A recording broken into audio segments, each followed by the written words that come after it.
Kantara chapter 1 അന്യായ theatre experience ആണ് ഈ ഒരു പടം.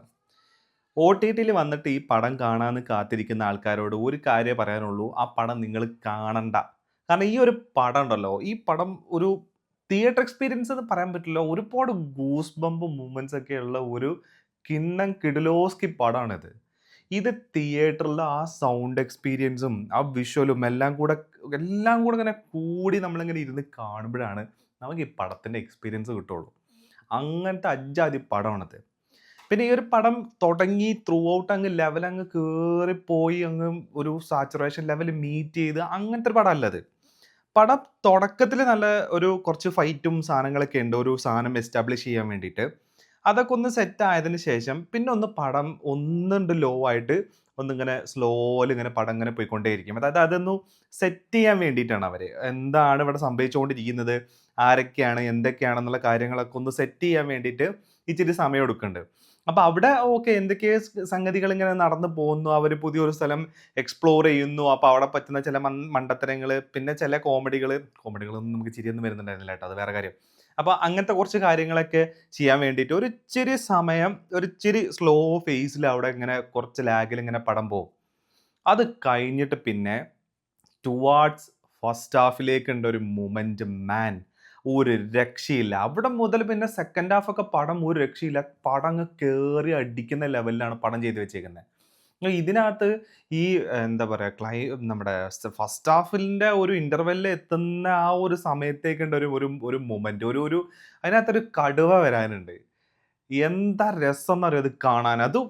അതായത് ഇത് സാധനം VFX ഗ്രാഫിക്സ് ചെയ്ത് വെച്ചിട്ടുള്ള സാധനമാണ്. പക്ഷേ നമുക്കത് തോന്നൂല ഇത് ഗ്രാഫിക്സ് ആണെന്ന്. അത്ര പെർഫെക്റ്റ് ആയിട്ട് സാധനം ചെയ്തിട്ടുണ്ട്. ആ കടുവ അങ്ങനെ വരുമ്പോ തന്നെ നമുക്കിങ്ങനെ ഫീൽ ചെയ്യും. ഒരു ആചാരബോഹമായിട്ടുള്ള ഒരു ഒരു സാധനം ഇങ്ങനെ വരുന്നു എന്നുള്ള സാധനം നമുക്ക് ഫീൽ ചെയ്യും. പിന്നെ നമുക്കറിയാം അതൊരു കടുവ ആയിരിക്കില്ല. അത് ഈ ഒരു പടത്തിന്റെ ഒരു കൺസെപ്റ്റ് പ്രകാരം അത് ഏതെങ്കിലും ദൈവമോ അല്ലെങ്കിൽ അങ്ങനെ എന്തെങ്കിലും ഒരു ആയിരിക്കും എന്നുള്ളത് നമുക്ക് അറിയാൻ പറ്റും. അപ്പൊ പിന്നീട് എന്താണത്? അത് എവിടേക്കാണ് ഇവരെ ലീഡ് ചെയ്തുകൊണ്ട് പോകുന്നത്? അപ്പൊ അവിടൊക്കെ ചില മൂവ്മെന്റ്സ് ഒക്കെ വരാനുണ്ട്. അപ്പൊ അങ്ങനെ ഫസ്റ്റ് ഹാഫ് കൊണ്ടുവന്ന് നിർത്തുന്നത് ആ ഒരു റേഞ്ചിലാണ് പടം കൊണ്ടുപോയി നിർത്തുന്നത്. അപ്പൊ അത്രയും നേരം നമുക്ക് തന്നിട്ടുള്ള ആ ഒരു സ്ലോനെസ് ഉണ്ടല്ലോ. അതായത് നമ്മളങ്ങനെ ലാഗ് ചെയ്ത് ഓക്കെ സംതിങ് ഈസ് ഹാപ്പനിങ് എന്നുള്ള ലെവലിൽ നമ്മളിങ്ങനെ തിയേറ്ററിൽ ഇരുന്ന് കാണുമല്ലോ. അതൊന്നാണ് ബ്രേക്ക് ചെയ്തിട്ട് തരും നമുക്ക് നമ്മുടെ ഈ ഒരു ഇന്റർവെല്ലിന്റെ ബ്രേക്കിലേക്ക് പോകുന്ന സമയത്ത്. പിന്നെ അവിടുന്ന് അങ്ങോട്ട് പിന്നെ ഒരു രക്ഷയില്ല പടം.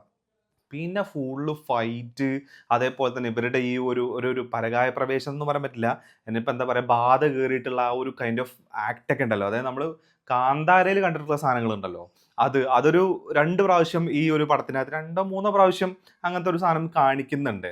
അപ്പൊ അതില് മറ്റേതിനെക്കാട്ടും കുറച്ചും കൂടെ എക്സ്റ്റെൻഡഡ് ആയിട്ട് കാണിക്കുന്നുണ്ട്. അതായത് ഇപ്പോ ഗുളികൻ കേറുന്ന സമയത്ത് എന്തൊക്കെ ഗുളികനാണ് അത് എന്നുള്ളത്. അതേപോലെ തന്നെ ഇപ്പൊ ചാമുണ്ഡി വരുന്ന സമയത്ത് അപ്പൊ അങ്ങനെ കുറേ സാധനങ്ങൾ കുറച്ചധികം സമയം അതിന് കൊടുക്കുന്നുണ്ട് എന്നുള്ളതാണ്. അപ്പോൾ അങ്ങനെയൊക്കെ വരുന്ന ഒരു കിടിലോസ്കി പടം എന്ന് പറയാൻ പറ്റും. പിന്നെ ഇതിനകത്ത് ഫൈറ്റ് വരുന്നുണ്ട്. അതായത് അതായത് ഒരു പ്രിമിറ്റീവ് കൈൻഡ് ഓഫ് ഒരു ഫൈറ്റാണ് നടക്കുന്നത്. കാട്ടിൽ ജീവിക്കുന്ന ആൾക്കാര് അവരുടെ ഒരു ഫൈറ്റും പിന്നെ അന്ന് ഒരു നാട്ടുരാജ്യവും തമ്മിലുള്ള ഒരു ഫൈറ്റാണ്.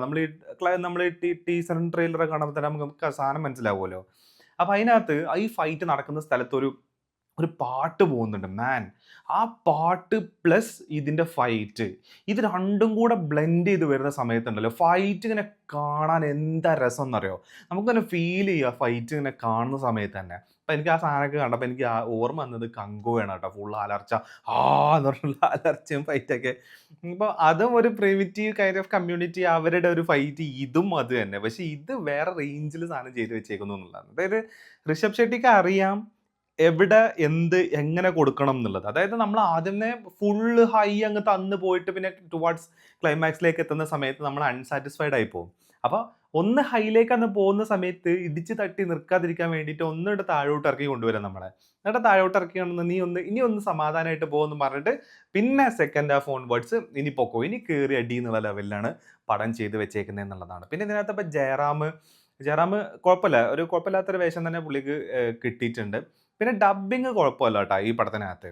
പക്ഷേ ഡബ്ബിങ്ങിൽ ഇവരുടെ കോമഡി സാധനങ്ങൾ വരുന്ന സമയത്തേ നമുക്കത് അങ്ങ് ഫീൽ ചെയ്യില്ല. അതായത് വേറെ ഭാഷയിൽ ആ ഭാഷയ്ക്ക് പറ്റുന്ന രീതിയിലുള്ള ബോഡി ലാംഗ്വേജിൽ ചെയ്ത് വെച്ചേക്കുന്ന കോമിക് സാധനങ്ങളാണ്. പക്ഷെ അത് മലയാളത്തിലേക്ക് വരുന്ന സമയത്ത് നമുക്ക് അങ്ങനെ അങ്ങ് ഫീൽ ചെയ്യില്ല കോമഡിയിലേക്ക് വരുന്ന സമയത്ത്. ബാക്കി സാധനങ്ങളൊക്കെ നമുക്ക് കറക്റ്റ് കത്തും എന്നുള്ളതാണ്. പിന്നെ ഫുൾ ഗൂസ് ബമ്പ് മൊമെന്റ്സ് ആണ്. അതായത് ഈ എന്താ പറയാ, ഇൻകാർണേഷൻ സംഭവിക്കുന്ന സമയത്ത് അല്ലെങ്കിൽ ഈ പറയുന്ന ബാധ കേറുന്ന സമയത്തൊക്കെ അവിടെയൊക്കെയുള്ള മ്യൂസിക്, അവിടത്തെ ആ ഒരു ആക്ട് നമുക്ക് കാന്താരയിൽ എന്താണെന്നുള്ളത് നമുക്കറിയാം.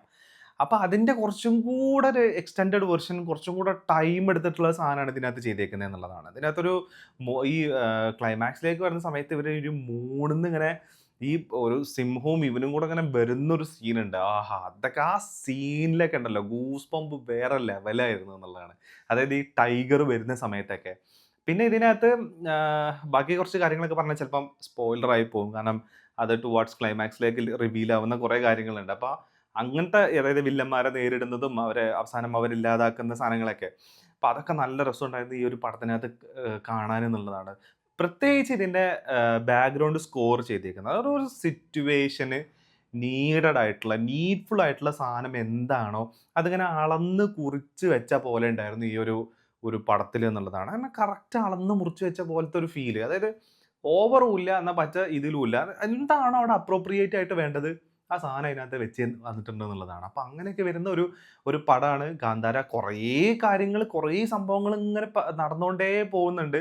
ചിലപ്പോൾ നമുക്കിങ്ങനെ എന്തൊക്കെയാ അവിടെ നടക്കുന്നത് എന്നുള്ള ചിലപ്പോൾ നമുക്ക് അങ്ങനെ ഫീൽ വരാനും സാധ്യതയുണ്ട്. പിന്നെ ഗ്രാഫിക്സ് ഒക്കെ നല്ലത് ചെയ്തായിട്ടുണ്ട്. പക്ഷെ ഗ്രാഫിക്സ് കുറച്ച് ഒരു ഇതായി പോയി എന്ന് എനിക്ക് തോന്നിയത് ഈ ഗുഹക്കകത്തേക്ക് പോയിട്ട് അവിടെ ഇതിനെ സംരക്ഷിച്ചുകൊണ്ട് നിൽക്കുന്ന ഒരു ഒരു ഒരു എൻറ്റിറ്റി വരുന്നുണ്ട്. ഒരു മസ്കുലർ ആയിട്ടുള്ള ഒരു ഭീമാകാരനായിട്ടുള്ള രൂപം. അപ്പൊ അത് കുറച്ചും കൂടെ ഭയങ്കര ഗ്രാഫിക്കലായിട്ട് തോന്നി. നമുക്ക് ഒട്ടും റിയാലിറ്റി ആയിട്ട് തോന്നുന്നില്ല. എന്നാൽ നമുക്ക് ഈ സിംഹം അങ്ങനത്തെ സാധനങ്ങളൊക്കെ ചെയ്തേക്കുന്നത് ഭയങ്കര റിയൽ ആയിട്ട് നമുക്ക് തോന്നുകയും ചെയ്യും എന്നുള്ളതാണ്. പിന്നെ ഇതിന്റെ അകത്ത് കുറെ ബ്രില്യന്റ് സാധനങ്ങളൊക്കെ ഉണ്ട് കേട്ടോ. ആദ്യം ആ കുട്ടി ജനിക്കുന്നതുമായി ബന്ധപ്പെട്ടും പിന്നെ ക്ലൈമാക്സിലേക്ക് എത്തുമ്പോൾ അതായിട്ട് കണക്ഷൻ ഒക്കെ വരുന്നുണ്ട്.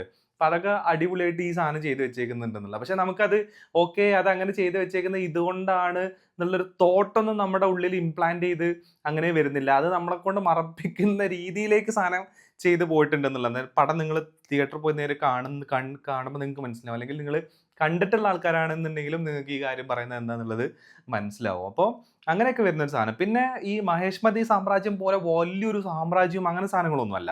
ഒരു ചെറിയ നാട്ടുരാജ്യം. അത് അവർ പറയുന്നുണ്ട് അതിനകത്ത് നാട്ടുരാജ്യമാണ്. ആ നാട്ടുരാജ്യത്തിന് എന്തൊക്കെ സെറ്റപ്പാണ് ഉണ്ടാവുക ആ സെറ്റപ്പ് മാത്രമേ ഇതിനകത്തുള്ളൂ. അങ്ങനെ ഭയങ്കര വലിയൊരു കൈൻഡ് ഓഫ് സാധനമായിട്ടൊന്നും ഇതിനകത്ത് ട്രീറ്റ് ചെയ്തിട്ടില്ല. അതൊക്കെ ഒരു നല്ല ഒരു ഇതായിട്ട് തന്നെ തോന്നിയത്. കാരണം ഇവര് ഈ ഒരു ചെറിയ ഒരു കാട്ടിൽ ജീവിക്കുന്ന മനുഷ്യന്മാര് അവരുമായിട്ട് ഫൈറ്റ് ചെയ്യുന്ന സമയത്ത് ഒരു ജയന്റുമായിട്ട് ഫൈറ്റ് ചെയ്യുന്ന സമയത്തുള്ള ഒരു ഒരു ഒരു ഫീൽ ഉണ്ടാവില്ല, ഒരു ഇംബാലൻസ് അത് നമുക്ക് ഉണ്ടാവില്ല. കാരണം നാട്ടുരാജ്യമാണ്, ചെറിയ ഒരു രാജ്യമാണെന്നുള്ളത് നമുക്ക് ഇതിനകത്ത് ഓൾറെഡി സെറ്റ് ചെയ്തുകൊണ്ട് തന്നെ നമുക്ക് ആ ഒരു പ്രശ്നം തോന്നത്തൂല്ല എന്നുള്ളത്. അപ്പൊ അങ്ങനെ കിടിലോസ്കി സാധനം സൗത്ത് നിന്നുള്ള ഒരു സൂപ്പർ സാധനം ഇന്ത്യയിലേക്കുള്ള അല്ലെങ്കിൽ വേൾഡ് മാർക്കറ്റിലേക്ക് സൗത്ത് നിന്നുള്ള അടുത്ത ഒരു കിടിലോസ്കി സാധനം മുന്നോട്ട് വെച്ച് തന്നേക്കുകയാണെന്നുള്ളതാണ്. അപ്പം തിയേറ്റർ പോയിട്ട് തന്നെ ഇത് കാണാം. എന്നാൽ ഇതിന്റെ ഒരു എക്സ്പീരിയൻസ് നമുക്ക് കിട്ടത്തുള്ളൂ എന്നുള്ളതാണ്.